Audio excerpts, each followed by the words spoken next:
नमस्कार, तुमच्या सर्वांचं स्वागत आहे आणखीन एका छानशा ब्लॉगमध्ये. तर मी आज तुम्हाला सांगणार आहे की माझं स्वतःचं घर का नाही झालं. तर आम्ही एक ठिकाणी इथं पुण्यामध्येच जागा घेतली होती. म्हणजे आम्ही राहतो आता पिंपरी चिंचवडमध्ये, वाकड एरियामध्ये.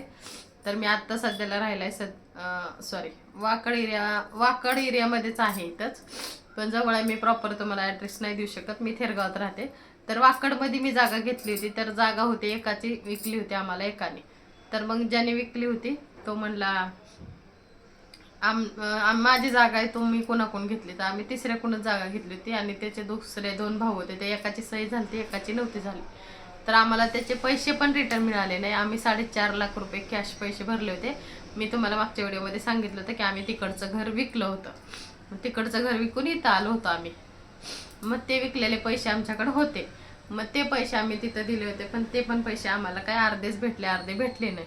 ते पण आमच्या अजून आता कोर्टात केस चालू आहे, पण ते पण आमचा काय प्लॅन सक्सेस झाला नाही. म्हणजे तिथं पण आमचं घर स्वतःचं झालं नाही. नंतर ते अर्धे पैसे आम्हाला आले ना, अर्धे पैसे नाही आले. तर अर्ध्या पैशामधून आम्ही 4 व्हीलर गाडी घेतली होती, सुमो गाडी घेतली होती त्यावेळेस.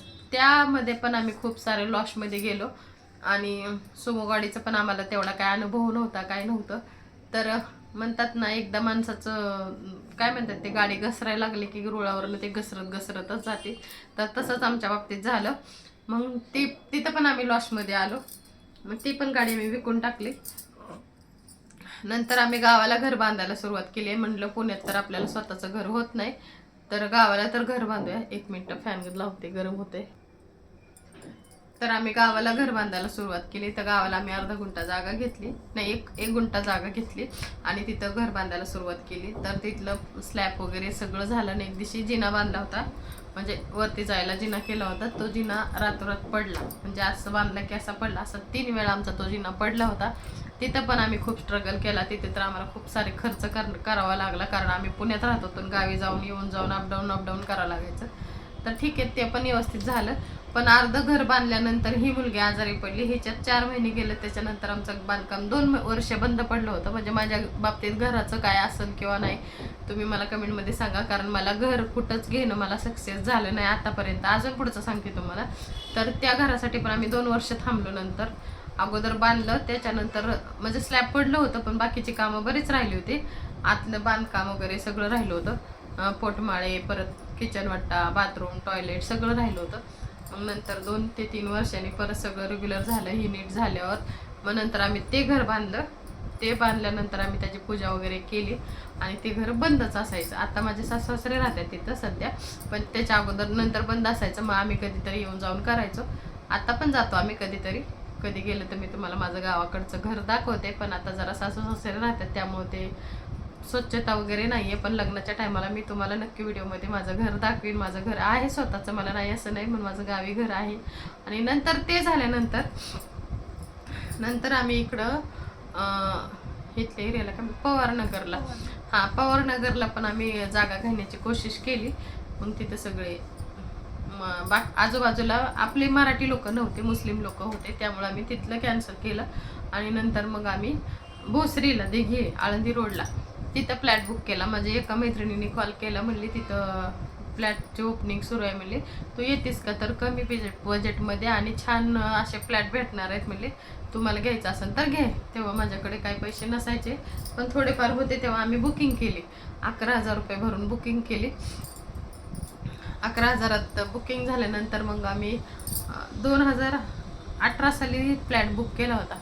19मध्ये आम्ही ते सही वगैरे करायचं, काहीतरी म्हणतात त्याला,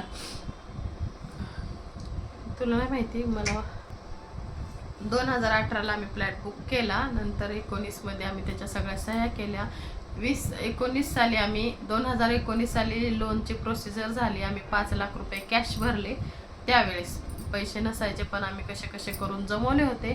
तर ते 5 लाख रुपये आम्ही कॅश भरले होते.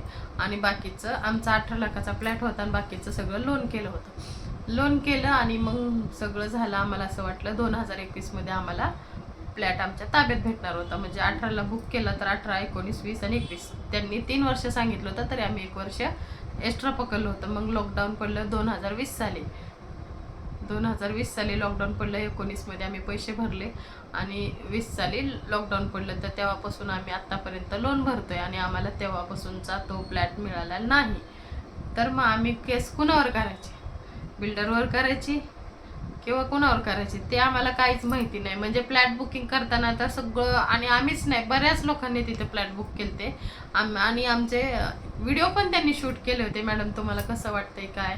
आमचं अतुल्य रघुकुल म्हणून आळंदीला दिघी रोडला चरोलीमध्ये अतुल्य रघुकुल म्हणून सोसायटी आहे, त्या सोसायटीमध्ये मी माझा फ्लॅट बुक केला आहे. डी बिल्डिंग 912 9व्या मजल्यावर माझा फ्लॅट बुकिंग केलेला आहे मी. माझं तेवढं सगळं मला एवढं भारी वाटत होतं तेव्हा. मी एवढी स्वप्न रंगवली होती, माझी सगळी स्वप्न उद्ध्वस्त झाली.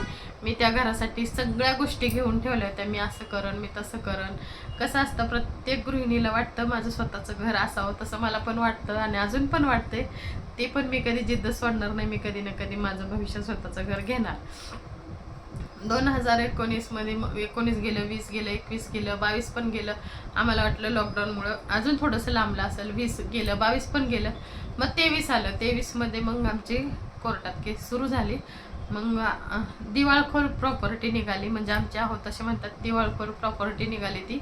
त्यामुळं आम्हाला ते पण फ्लॅट भेटला नाही. मग आता फक्त आम्हाला ईमेल येतो तिकडचा अतुल्य रघुकुलवाल्यांचा, बाकी काही नाही.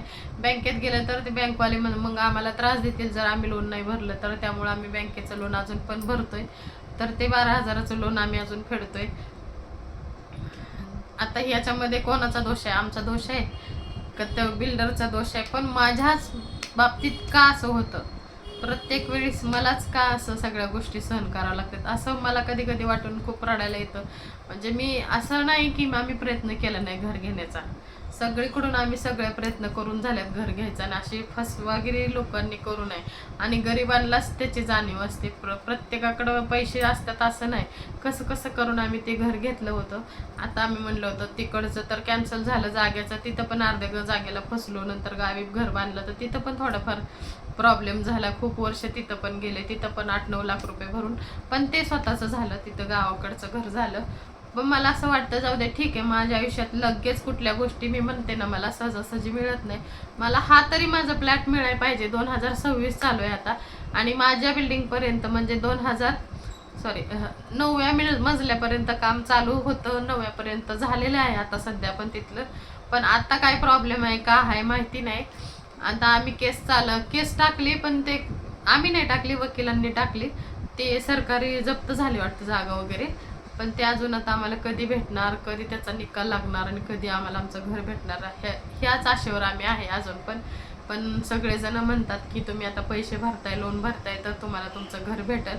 काय माहिती भविष्यात आम्हाला कधी मिळेल किंवा नाही मिळेल तेव्हा जाणे.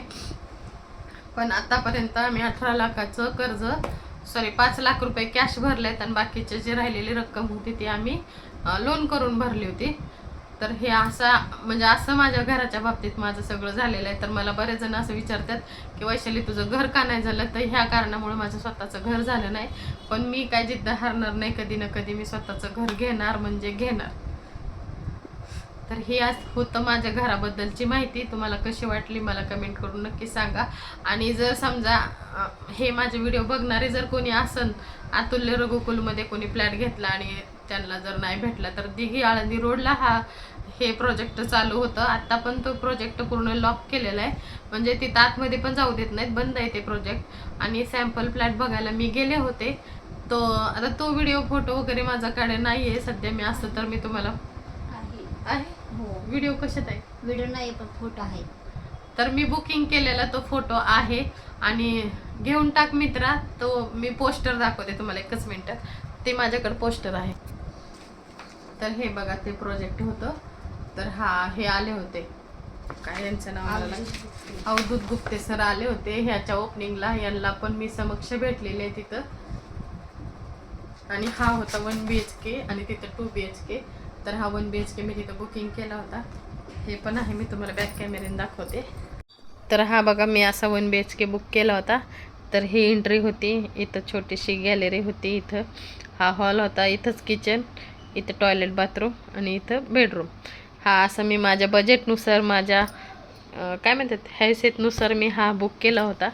आणि इथं बघा याचे प्रोजेक्ट मी किती 2019 पासून हा जपून ठेवलेला आहे. आणि हा वाला 2 BHKचा फ्लॅट आहे, पण हा काय माझ्या बजेटमध्ये नव्हता, त्यामुळे मी ह्याच्या नादी लागलेच नाही. आणि हे बघा लोकेशन वगैरे तुम्ही एकदम मी झूम करून दाखवते. जर इथं कुणी फ्लॅट घेतला असेल तर मला नक्की कमेंट करा. तर या रोडला मी असं फ्लॅट बुकिंग करून ठेवला होता. तर फ्लॅट बुक करताना खरं प्रत्येकाने विचार करा. आम्ही केला नाही, तुम्ही करा.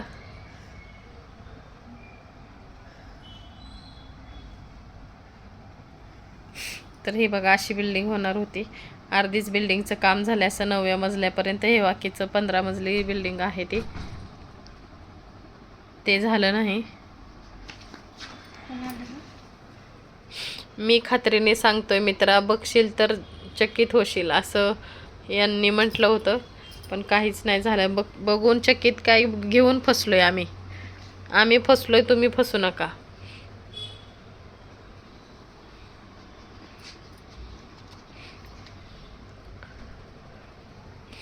असं खूप फसवणारी लोक आहेत. तर असे खूप फसवणारे लोक आहेत. आम्ही फसलोय तर तुम्ही फसू नका, हेच माझं सांगणं. चला, व्हिडिओ आवडला असेल तर लाईक करा आणि शेअर करा. आणि माझी ही म्हणजे मला घर भेटेल की नाही तुम्ही मला कमेंटमध्ये सांगा. जर ह्याचं काय असेल प्रोसिजर वगैरे ते पण मला सांगा, कारण आम्हाला यातलं एवढं काय माहिती नाही. आम्ही असं कधी फ्लॅट वगैरे बुकिंग केला नव्हता, फर्स्ट टाईम केला आणि फर्स्ट टाईमच फसलो. म्हणून मला आता अजून पण कुठं घर घ्यायचं किंवा फ्लॅट वगैरे घ्यायचा बुकिंग करायचं त्यासाठी तर मला अजून खूप भीती वाटते. त्यामुळे मी आता कधी लवकर म्हणजे जरी घेतला तर खूप जणांचा सल्ला घेऊनच मी फ्लॅट वगैरे बुकिंग करेल. आणि स्पेशली ब्राह्मणाकडे वास्तुशास्त्रानुसार मी घेणार. कारण एवढं फसले आता, एवढं जीवनात अनुभव घेतले, तर आता इथून पुढे अनुभव घेताना जरा विचार करून घेईल. चला, कसा वाटलं व्हिडिओ मला कमेंट करून नक्की सांगा. व्हिडिओ आवडला तर लाईक करा, शेअर करा आणि चॅनलला सबस्क्राईब करायला विसरू नका. भेटूया पुढच्या व्हिडिओमध्ये लवकरच. तोपर्यंत बाय बाय.